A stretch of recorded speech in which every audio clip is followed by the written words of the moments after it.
Hello दोस्तों, नमस्कार। स्वागत है आपका एक और नई कहानी पे। तो चलिए शुरू करते हैं। बहुत समय पहले की बात है। एक घने जंगल के पास एक छोटा सा गांव था। इस गांव में 3 दोस्त रहते थे, राहुल, शिया और अर्जुन। तीनों को रोमांस और रहस्यमय कहानियाँ बहुत पसंद थी। यह कहानी उनकी एक ऐसी ही अद्भुत यात्रा के बारे में है। एक दिन उन्होंने गांव के बुजुर्ग दादाजी से एक दिलचस्प कहानी सुनी। दादाजी ने बताया कि जंगल के बीचों बीच एक जादुई झील है जो किसी को भी अपार धान्य से दे सकता है, लेकिन उस झील तक पहुंचने के लिए बहुत सारे रहस्यमय और खतरनाक रास्तों से गुजरना पड़ता है। यह सुनकर तीनों दोस्तों ने निर्णय लिया कि वो उस झील की यात्रा करेंगे। अगले दिन सुबह सुबह वे अपने बैग पैक करके जंगल की ओर निकल पड़े। जंगल का वातावरण बहुत ही अद्भुत और सजीव था। चारों ओर पक्षियों की चहचहाहट और हवा में ताजगी थी। जैसे जैसे वे आगे बढ़ते गए, जंगल और घना होता गया। अचानक उन्होंने देखा कि एक विशाल चट्टान उनके रास्ते को रोक रही है। अर्जुन ने सुझाया कि वे चट्टान के ऊपर चढ़कर रास्ता ढूंढें। वे सभी मिलकर चट्टान पर चढ़ गए और दूसरी ओर उतर गए। कुछ ही दूरी पर उन्हें एक पुराना और टूटा फूटा पुल दिखा।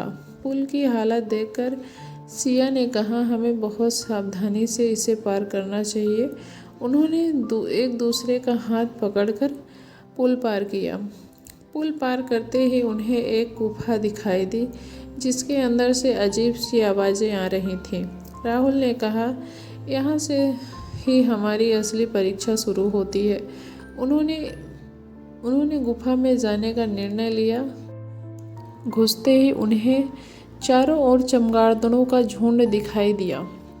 वे डर गए लेकिन हिम्मत नहीं हारी। जैसे जैसे वे गुफा के अंदर बढ़ते गए, उन्हें दीवारों पर पुरानी चित्रकथाएं दिखाई देने लगीं।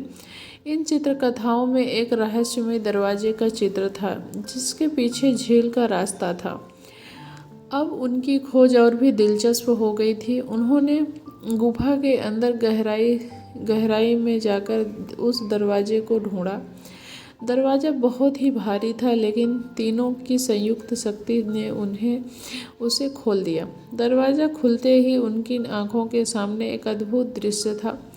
एक झील जो चांदी की तरह चमक रही थी। पानी इतना साफ कि उसमें तारे की भी छवि दिखाई दे रही थी। उन्होंने झील के पास जाकर देखा कि वहाँ सच में अनगिनत खजाने और अनमोल रत्न बिखरे पड़े हुए हैं। लेकिन जैसे ही उन्होंने खजाने को छूने की कोशिश की, झील के पानी में से एक आवाज़ आई, यह खजाना केवल उन्हीं के लिए है जो निस्वार्थ भाव से इसकी रक्षा करने का वचन देते हैं। तीनों दोस्तों ने आपस में देखा और एकमत होकर वचन दिया कि वो इस झील और उसके खजाने की रक्षा करेंगे और इसका उपयोग केवल भलाई के लिए करेंगे। अचानक झील के पानी में से एक जादुई रोशनी निकली और तीनों दोस्तों के चारों ओर चक्कर लगाने लगी। रोशनी ने उन्हें एक एक करके अपार ज्ञान और समझ प्रदान की। वे समझ गए कि सच्चा धन खजाना नहीं, भौतिक वस्तुओं में नहीं, बल्कि ज्ञान और समझ में होता है। उन्हें जीवन का सबसे बड़ा सबक मिल चुका था। इस अद्भुत अनुभव के बाद वे गांव लौट आए और अपनी कहानी सबको सुनाई। गांव के लोग उनकी बहादुरी और समझदारी की सराहना करने लगे। तीनों दोस्तों ने अपनी सीख को जीवन में अपनाया और गांव की भलाई के लिए काम करने लगे। इस तरह जंगल की रहस्यमय यात्रा ने उन्हें और गांव के लोगों को यह सिखाया कि सच्चा खजाना निस्वार्थता और ज्ञान में होता है, ना कि रुपये पैसों में। तो दोस्तों, आज की कहानी यहीं पर ख़त्म होती है। और आपको कहानी कैसी लगी हमें ज़रूर बताएं। अगर आपको कहानी पसंद आए तो लाइक करें, ना पसंद आए तो डिसलाइक करें। धन्यवाद। जय हिंद, जय भारत।